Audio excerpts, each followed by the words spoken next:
Welcome to the Stepmom Side with Alicia Crasco, the podcast for stepmoms ready to create the life they want and one they actually have a say in. Here we talk all things stepmom life and just a little bit more.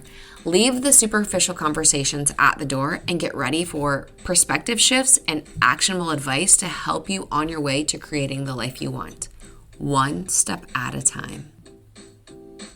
Hi, Nisanka. Welcome to the podcast. How are you? I'm good, thank you. Thank you for having me, Alicia. Oh my gosh, I'm super excited for you to be here because I know we'll get into all of the things like narcissistic parenting or exes or co-parents or whatever, but my audience probably doesn't know you. So can you tell us a little bit about you? Okay, so I'm Nisanka. I help parents who parent with narcissistic partners or ex-partners to preserve your sanity and get your life back and support your children. And that's the main thing I do. I work with clients one-to-one, workshops, and a course coming up as well. All right, I love it. But I've got to say, in my audience specifically, as stepmoms, like I get that question a lot. I feel, they'll say like, I feel like, the kids' other house, like that parent is a narcissist or they have a lot of their narcissistic tendencies. What do I do to get around that? So if somebody were to ask you, how do I co-parent with somebody like that? What's the first thing that comes to your mind? You can't co-parent. Accept it. Perfect. Thank you. Yeah.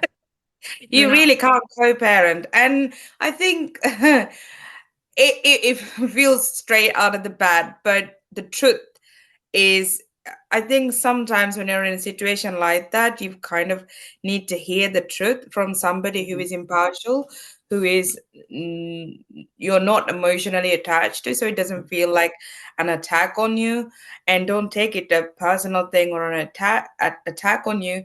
You really cannot co-parent because I tried and can't, and hence the niche evolved over time. There's so many reasons why you can't co-parent because they have black and white thinking. There's no nuances. For the fundamental of co-parenting is mutual respect, understanding, and clear communication. Like you've probably tried to do all of that and you've got crickets from the other person or more abuse from the other person. So that's why you can't co-parent. So the solution is to parallel parent, or in other words, in a normal world, just be the parent for your child who your children are going to connect to, rely on, be that sanctuary, and forget about the other parent. Really forget about the other parent. They won't let you because there's many ways they will try to control you, and sometimes you need to seek legal advice and you need to put legal sort of things in place to prohibit them from controlling you that much. Sometimes that needs to happen, but most of the time I see this time to time your relationship with your children is the one that's going to win you. That's if there's any win in the situation that you're in, and that's your relationship with your children. So focus on that and let go of the leg. It's not, this is not simple, and I really, really acknowledge that it's really not simple, and so much grief and so many complexities around it. But really accept radically you can't co-parent. You have the power to parent because you're the solid parent. Children need one adult in their life whom they feel attached to build positive relationships, positive attachment, for them to grow up into healthy adults and be that person. And you win. And I let have them so many do questions what already they for you. want. So let's say that somebody says, okay, Nisanka, that's great, but I think I can change this person. I think if I just try harder, it's going to work. Because I see that a lot with stepmoms that I coach. And same thing, I say that too, like you can't co-parent, you have to parallel parent. So have you ever worked somebody through the idea of, I can change them? Probably not, right? Because you can't. No, you can't change a narcissistic person. You can't change you can't change a healthy person unless they want to change. That's the truth. You Mhm. really can't go about changing even healthy people, let alone narcissistic people. There's so many reasons as to why. I'm going to go into different angles to that question, if that's Okay, okay. So perfect. first I'll look at why we can't change narcissists, right? Because in their internal work, their internal world is so insecure, Mhm. right? It's traumatized and they have very distorted beliefs about themselves. And one of them is the grandiose sense of themselves that there's nothing they can do wrong. Everything is somebody else's problem, right? Mhm. So when somebody comes from an angle of everything I do, all the decisions I make is correct, you're the problem, there's zero chance of you being able to change that, Mhm. right? And the lack of empathy and their inability to have a mutual conversation. For the change to take place, there has to be self reflection, and the people must be able to communicate with somebody for change to take place. There's no self-reflection, or there's very little self-reflection. If there's any, that's more towards their grandiose sense and inflation of their own ego, rather than, oh, I have a problem I need to sort. There is no self-reflection, so they won't change at all because of that. And and also they live in a very victim world, like I am the victim. So the narcissistic people often tell the rest of the world, look what you've done, look Mhm. what you made me do, you made me angry, you made me not pick up the child because you didn't tell me. So pay attention to the language. If When anybody uses that sort of language, that's a clear sign they're not taking any accountability for the change to take place. Accountability, one, being able to hold themselves accountable, is crucial, and that's not there. They won't hold themselves accountable. It'll be like, you did this to me, you did that to me. So they live in a victim world, so they won't change. And research, right? Look at the research, study the research, talk to people who've been in these relationships and who've tried to change. They do not change. In fact, there's research and evidence to say they get worse over time when they grow older, because people who are grandiose and who hold themselves high with the looks and the success, with the age, when we age, we lose most of these things. We Mhm. lose the groups, people who cheer you up, and we lose some of these. And they don't have the ability to have very strong connections, deeper connections. Therefore, a lot of people, their group dwindle over time. They Mhm. lack that. They lose their validation, right? So they actually get worse over time. And self regulation. So, for you to be able to have a mutual conversation, one must one must be able to regulate themselves, right? Right, Yeah. because we tend to get irritated, annoyed, angry in our conversations. It's normal and it's healthy, it happens. Mhm. But with the narcissistic people, but most healthy people will know, oh, actually, I'm getting angry, I'm going to take a step back. They'll communicate, they'll walk away, they'll come back when they feel ready to talk. But with narcissistic people, they rage, right? So when you put all of these together, you got yourself a person who is very rigid in their thinking, who's very entitled to special treatment without having earned for it. So you really can't change these people, because in their world they're perfect, Mhm. right? Why change perfect? Why change the narrative for them? So they won't do that. The other angle is, what makes you want to change another person? Where does that rescue tendency come from? And it's a more reflection for yourself to ask, okay, why am I trying to change this person? What am I trying to get? It's because trauma bonding, codependency, old patterns, you name it. You give any clinical names to these things. Ultimately, it really comes down to us believing that we're not enough and we can't live without these people, and we need somebody else to rescue, and I can go rescue these people and then I'll be good enough after that. And it really does come down to those simple beliefs. um and simple beliefs, but not yet easy to unearth and discover because we're so conditioned by so many things. So I would say pay attention to what makes you think that, if nothing's happened so far, it's not because you've not tried enough. It's because that person is not prepared to change. So in that case, what makes you think that this person will change in the future, right? Mhm.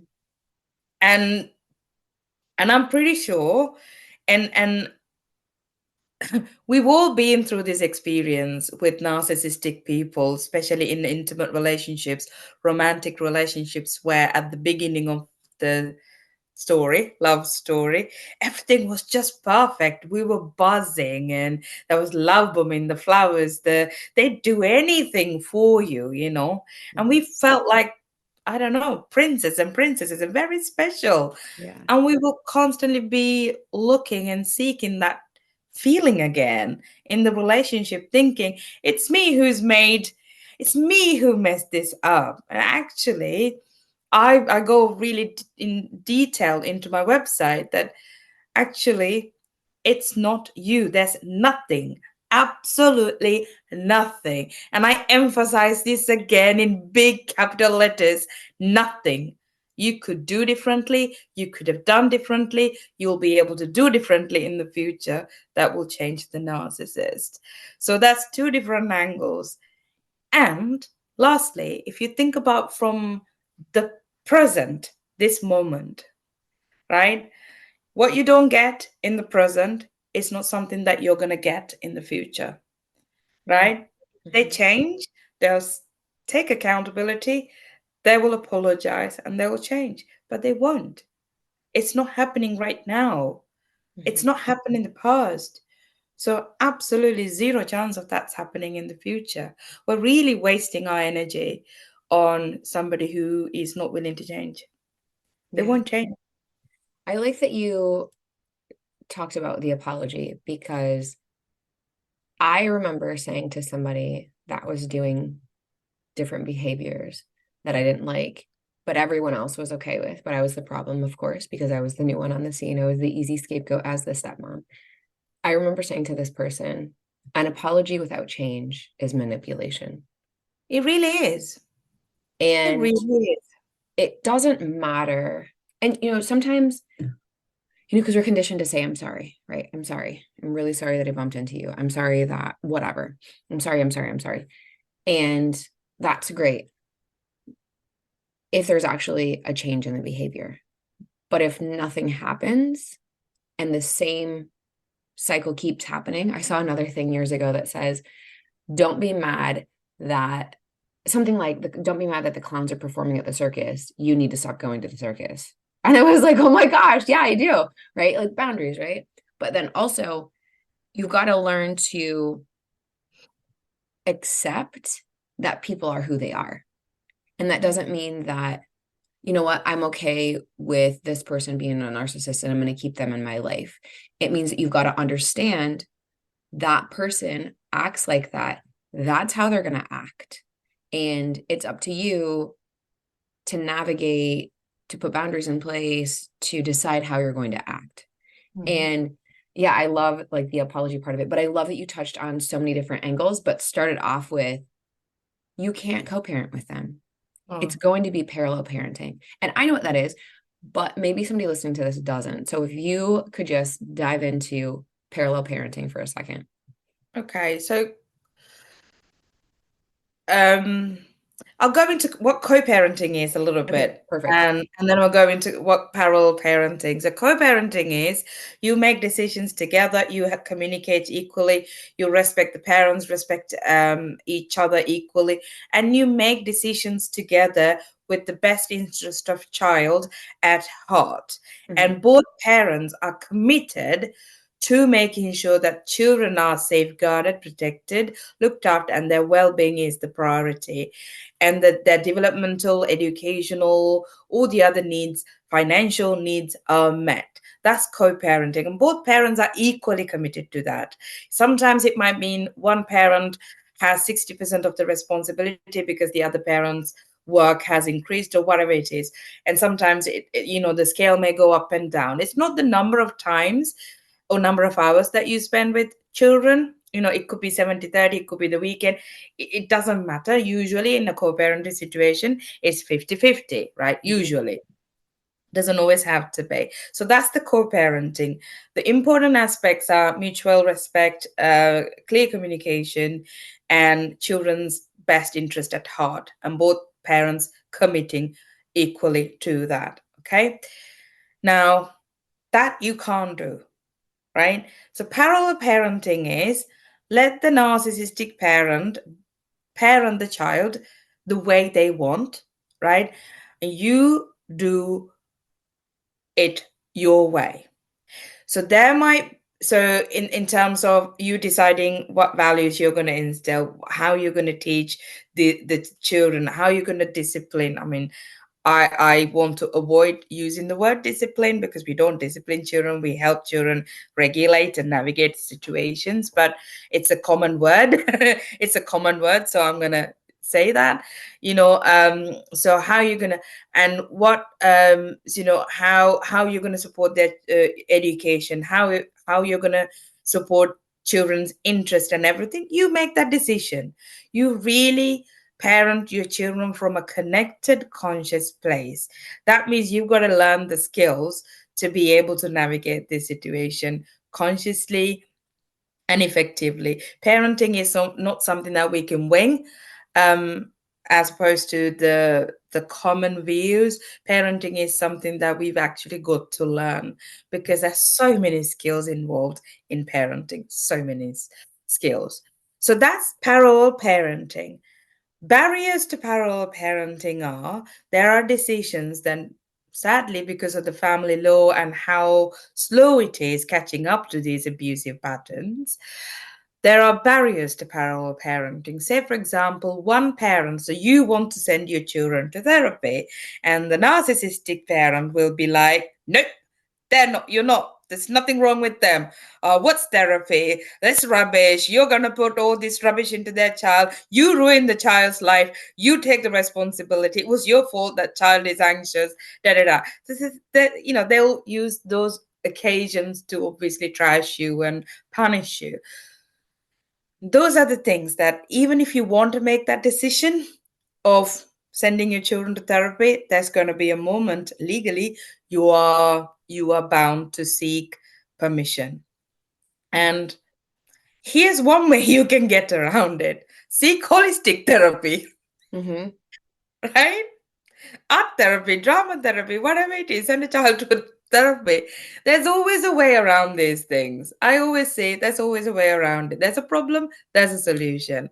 But sometimes you're going to have to then seek legal advice and get some orders, very clear black and white orders in place, what you're going to do in these situations. Be the person who initiate these things. And that's parallel parenting. Mm-hmm. Don't wait for the narcissist to initiate any of that, right? But you have the control, you have the power and the empowerment. You initiate. You can see, all right, they're going to go into the secondary school. This is going to be a problem. You already know they're going to be a pain in the bottom. So okay, well, what can I do? Speak to the lawyer, get some orders in place, put everything in writing, have evidence, and make sure that they agree well in advance. So closer to the time, you've got that plan approved, plan and everything. You will have troubleshooted everything before that decision comes along. You've got to be 10 steps ahead of them. And they're very predictable people, by the way. Right? Narcissistic people are, you think they're unpredictable. Oh my No, gosh, it's the same please damn talk about pattern this. every day. Yeah, please talk about this, because my husband and I have had so many conversations about this. Like, our situation is very amicable. Everyone gets along. And so if something comes up, it's completely out of the ordinary, right? Like, if there's a blow up, it's like, whoa, where did this come from? I have goosebumps telling this. But then, we were talking about, if you have a high conflict situation, we feel like it's almost easier because you know that it's just going to be high conflict no matter what, right? Yeah. Like, you already know it's predictable. And so somebody listening to this is like, no way, there's no way. Like, it would be easier if everyone just got along. And yes, it is easier to some degree that somebody gets along. And then like when there's a blow up, then it's like, it seems like it's out of left field. So please, can you talk about the predictability? Because I didn't think we were going to talk about this. I did not know that I wanted to talk about this, but yes, please talk about this. Yeah. Well, there's a narcissistic people are exhausting and difficult and all the rest of it. But remember, you fear them because you have been abused by them emotionally, probably financially, sexually, even some cases physically. So there's so many aspects of domestic violence there. And that's probably why you're fearing it. But when you go through healing and when you get yourself to a place of, a place where you feel really confident and don't have that self-doubt, you can look back and see, oh my God, everything is like, I don't know, it's very predictable. It's the same pattern from all narcissistic people. They blow up, they're dysregulated, they get angry, they gaslight you in the sense like, they behave in a way. It's a very, if you watch a toddler not having a toy, right? Toddler behavior. They might, we don't know when, but the tantrum is the same. Yeah. We just don't know whether it's going to happen in the shop or at home or at the beach. We just don't know when and Yeah. over what toy. We just Right. don't know that. We don't know, but they're gonna kick their legs up, gonna throw themselves on the floor. They don't want this. That's how it's exactly like that. You might not know when they're going to kick off first. It might be the secondary school decision. It might not be. It might be the therapy situation. It might not be. We just don't know.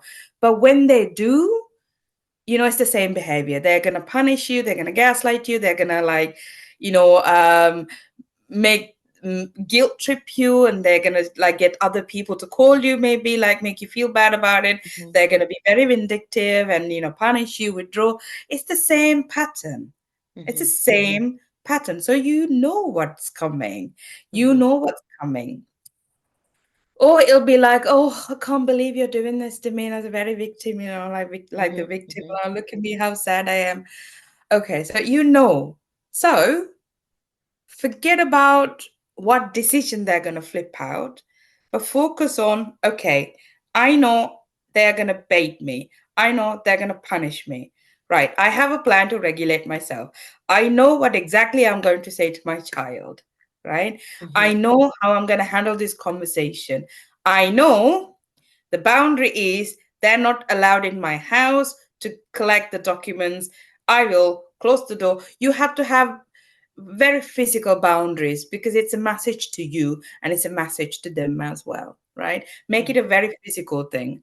I'm gonna close the door and then I'm handing over the documents over to them, right? And then you say goodbye, bring the children in, home, close the door, right? Close the door. Or so you have to have a plan, a very predictable plan for you.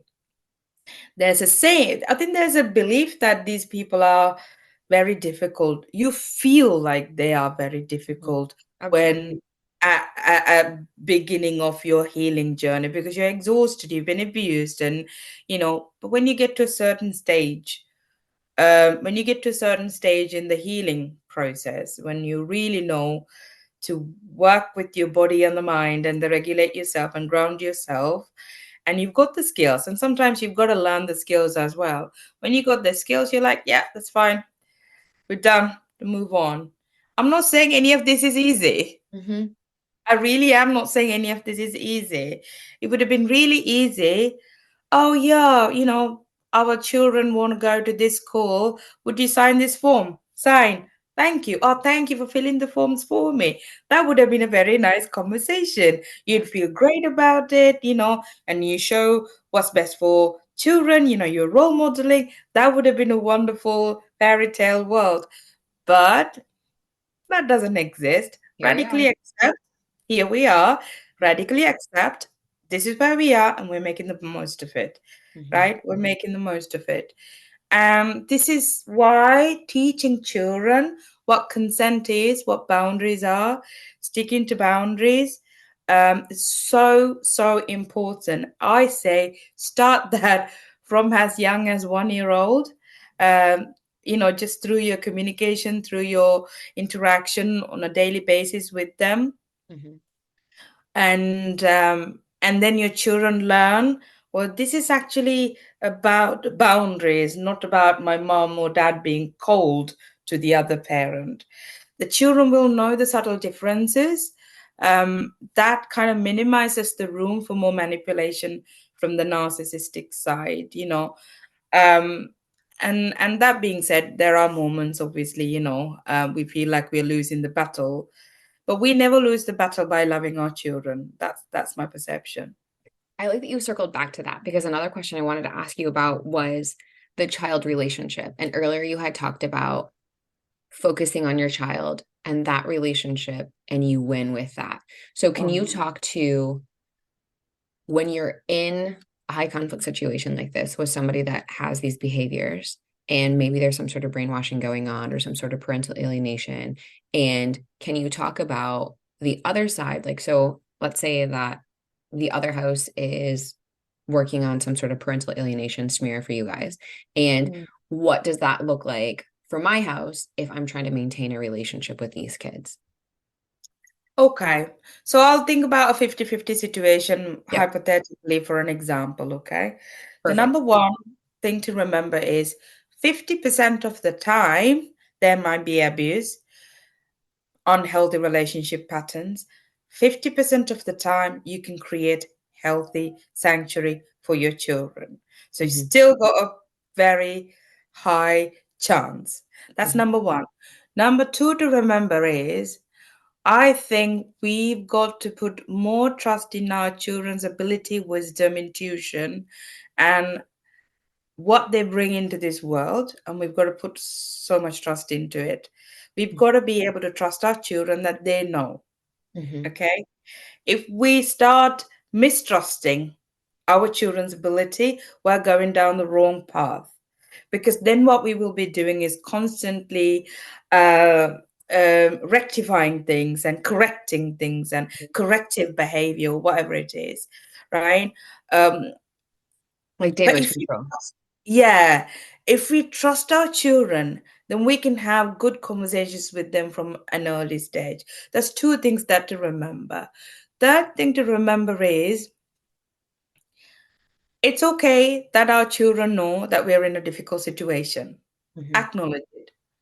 Truth is the first thing that you must tell your children. I'm not suggesting you trash the other parent. I am saying be truthful with your children. The truth is, me for an example, mommy has to have boundaries with your dad. And this doesn't mean that I stop you having a relationship with your dad.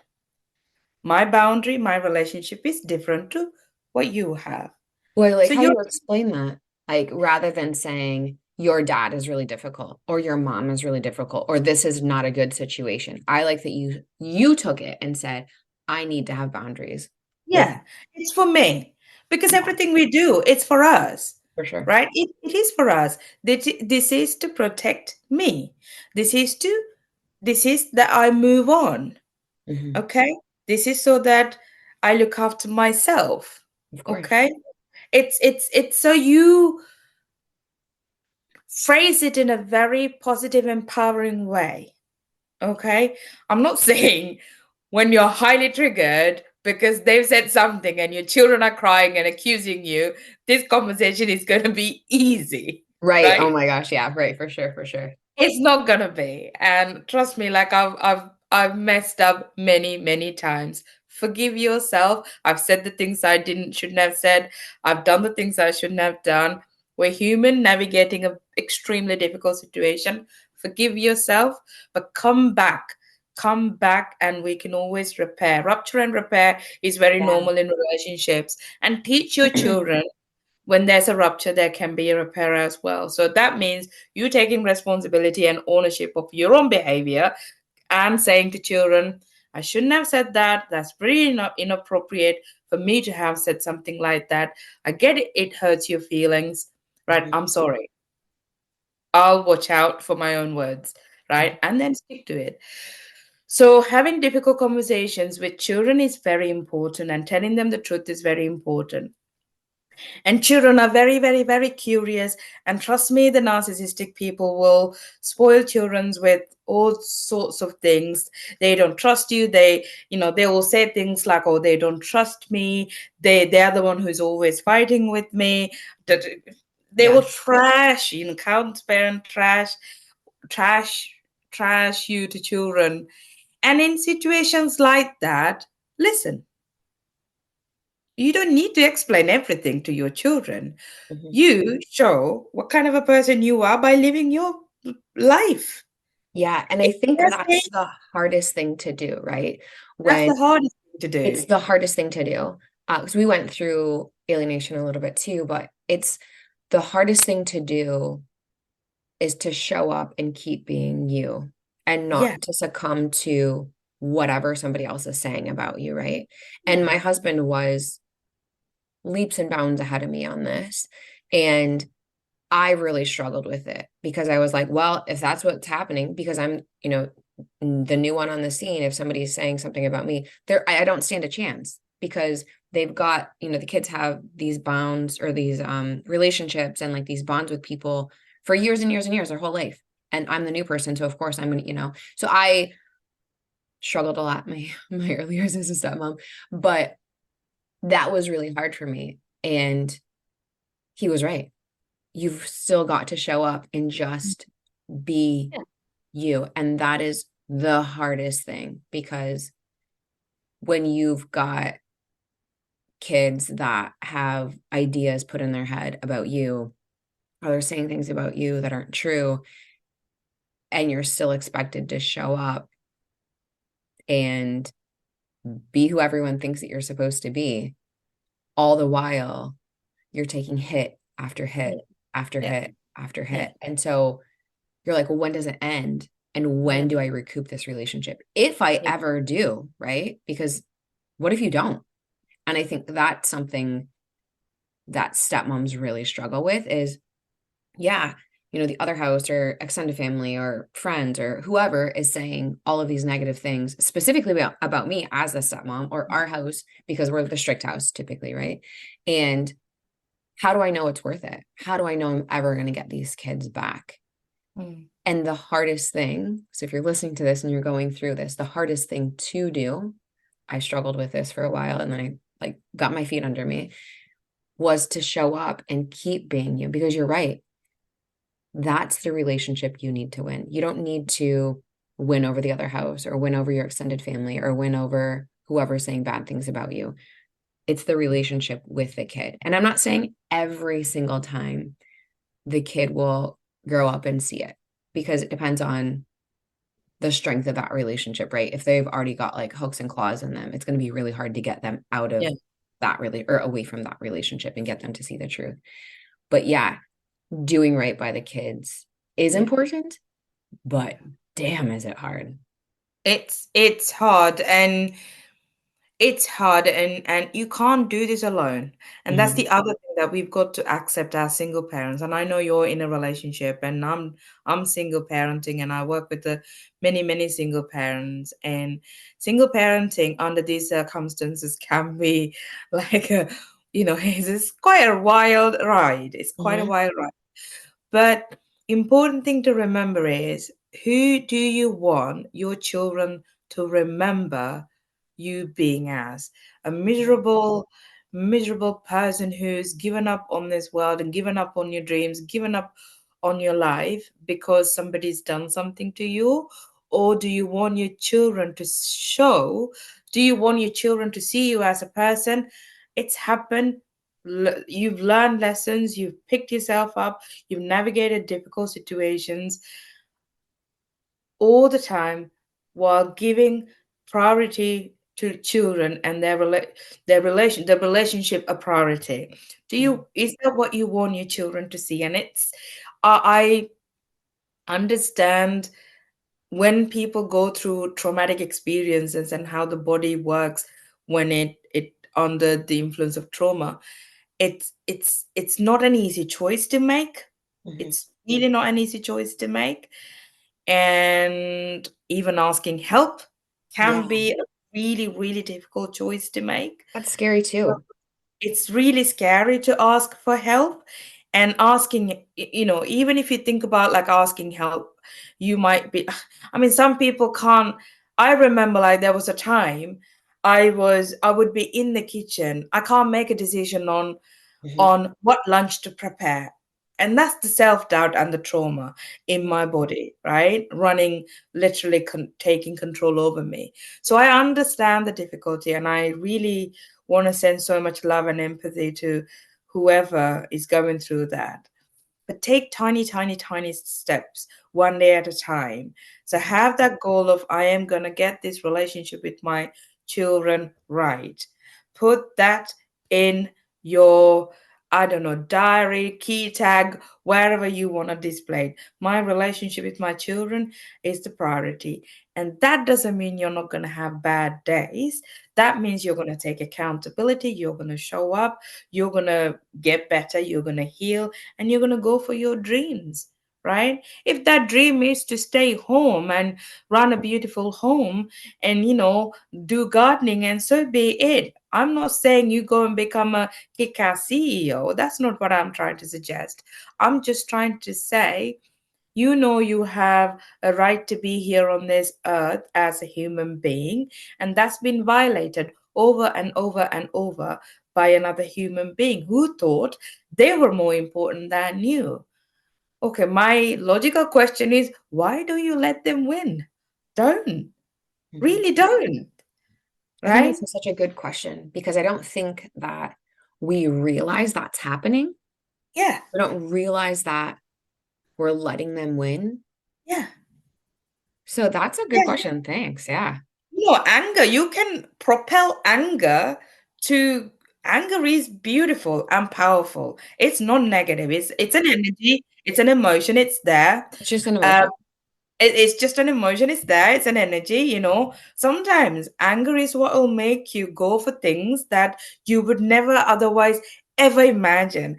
Years ago, I'll tell you a story. Years ago, I really didn't I really didn't like the profession of teaching. I love working with children, but I really didn't want to be a teacher. But my narcissistic parents really forced me, and I was in Sri Lanka, and culturally it can be a little bit, Yeah. controlling. Um, so I did become a teacher, and I trained. And the second moment was that they were forcing me to stay in government schools. That means I had already started doing my degree with the intention of getting out of teaching. And that meant I had to stop my degree and go far, far away to take up the government job. I actually went, am I allowed to swear? Yeah. No? Go ahead. Yeah. Okay. I went, oh, fuck it. I'm not taking I'm taking this job. I'm going to go and work in a private school. So I actually did it. I didn't do it from an empowered place. I really did it from a place of anger. Oh, it turned out to be one of the best decisions I've ever made in my life. It's the same with ending the marriage as well. I put up and put up and I work harder to make it work. Da da da. Nothing works, and I went, fuck it. You're not treating me well. I'm not Mhm. happy. I'm out. You know, Anger is good. Anger is, you can use it. So if you're angry, you have a right to be, because you've been violated. Like, your right to be here, to be on this planet, has been violated from every angle.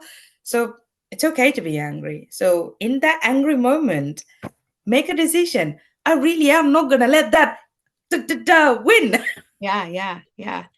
And Just make the decision. if you're listening to this and you're going through this because it's really hard, right? And so there's no manual, there's no Mm. handbook, there's nothing. And so when you talked about getting help, and it's scary to ask for help. I waited way too long to get help as a stepmom. I didn't know what I was doing though. I'd never been a stepmom before. I'm sure you'd never been in a relationship like that before. And so you're like, you know what? I'm just gonna figure it out. Since you had that situation, you were just like, fuck it, I'm out. Like I'm just gonna do my own thing. And then you get into this relationship And then you're like, you know what?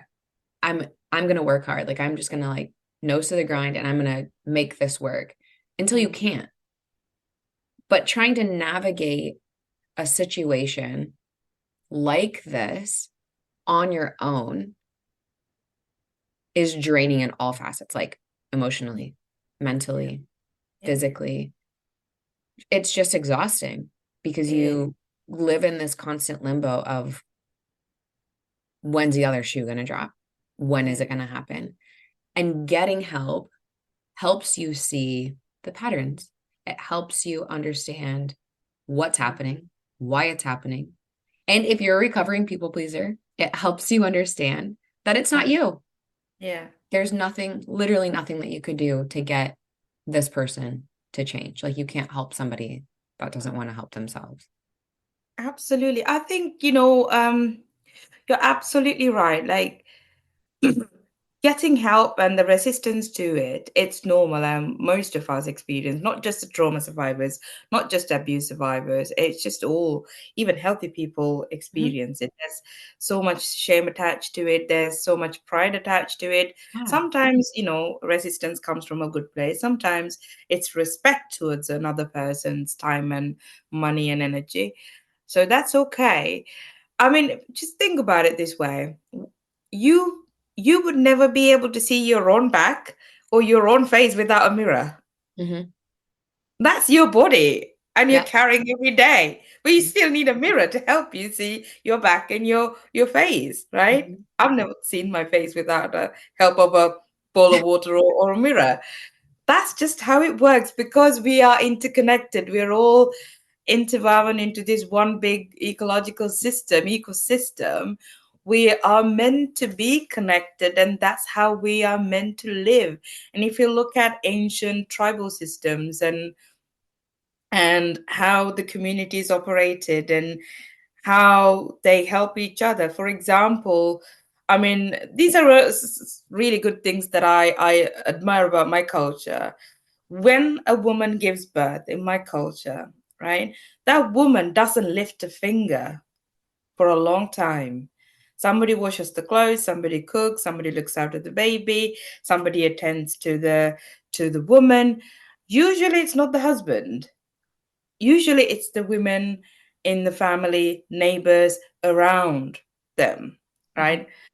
Let's not delve into whether it's a good thing or not or independence, but it's the community effort, it's the Mhm. support that we get. So we grow up feeling okay to ask for help and give that help as well. I remember when I grew up in a very poor village, a very, very remote village in Sri Lanka. We didn't have big hospitals or big schools or anything like that. Supermarkets, I'd not seen a supermarket until I came to England, really. Supermarket, really. Actually, no, that's a lie. Until I came to the big city to work, I hadn't seen one. They're like small shops and stuff. So and even to a small shop, to go to a place like that, you need to walk half a mile to get there. So when you run out of sugar, you knock on your neighbor's house and say, "Can I borrow half a cup of sugar, please?" And you do, and you return that cup with something that you've cooked. You Mhm. know, so there's an exchange, and I don't know when and how we started losing that touch and the community support, but we have lost it, and that's partly why we don't want to ask for help. Um, but do ask for help. Do ask for help. It doesn't have to be with your trauma. It can be just, do you mind doing the shopping for me, please, this week? If Mhm. I, do you mind just collecting my child for like half an hour, please? So reach out and get the help and get the help, the rest that you need. Because if you survived a narcissistic abuse, any type of domestic abuse, any type of trauma, particularly narcissistic abuse, I would say, you really need a lot of sleep and rest. So create that space and rest and sleep. Allow your body to feel safe because it doesn't feel safe right now. Especially if you're trying to co-parent or parent, the triggers are constant. So you're going to need that rest as much as you can. So, yeah, I go into so many details, don't I, sometimes? Oh, I love it though, because I get it, like the hypervigilance of like Yeah. being constantly aware Yeah. of reading the room, Yeah. trying to gauge people's emotions, trying to gauge their Mhm. moods, trying to bend, mold yourself. And like you had said earlier, like trying to be 10 steps ahead. The mental gymnastics part of it is really hard. So yeah, I completely agree. Like getting the help and definitely getting the rest. Oh my gosh. I feel like I'm gonna have you back on here.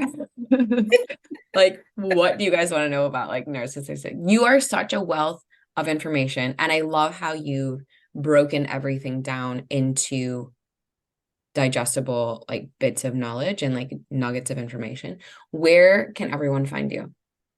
Oh, thank you for the compliment, by the way. You're welcome. You can find me on my website. That's www.coachingwithnisanka.com, and Nisanka spelled as Nisanka. So it's www.coachingwithnisanka.com. I've got a workshop coming up, actually, upcoming workshop on the 18th of October.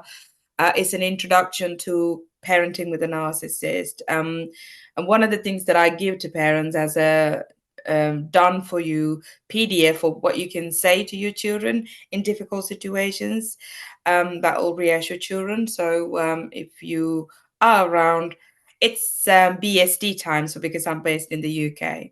So if you can, but if you can't make it, then recording is available. I'm on LinkedIn as well, Nisanka Wickramarachchi, and I am on Instagram as co-parenting with a narcissist coach, and I'm on Facebook as well. So you can I will find me on those platforms. link everything in the show notes, but thank you so Yeah. much for being here. Yeah, I'm like, I could talk to you about this almost all day because I, not weirdly, but like weirdly, like I find it fascinating because I think knowledge is power. Like the more you know, right, the more you can like look Yeah. out for things. So yeah, thank you for Thank being here. you. Thank you for having me, and thank you for listening, everybody. Thanks for taking time to listen to this week's episode. If anything was helpful or resonated with you, please share it on social media and tag me. I'm just at Alicia Crasco. And if you could leave a 5-star rating and a review while you're at it, that would also be really helpful. And if you find yourself struggling with your stepmom journey and you want a little bit more support without the hefty price tag of coaching, you might want to check out the Stepmom Side community, which is my own private community for stepmoms, where you get to connect with other stepmoms around the world and myself, where I hold weekly office hours and monthly group coaching. It's kind of like you have your own personal coach in your own back pocket. Again, without that hefty price tag. See you next week.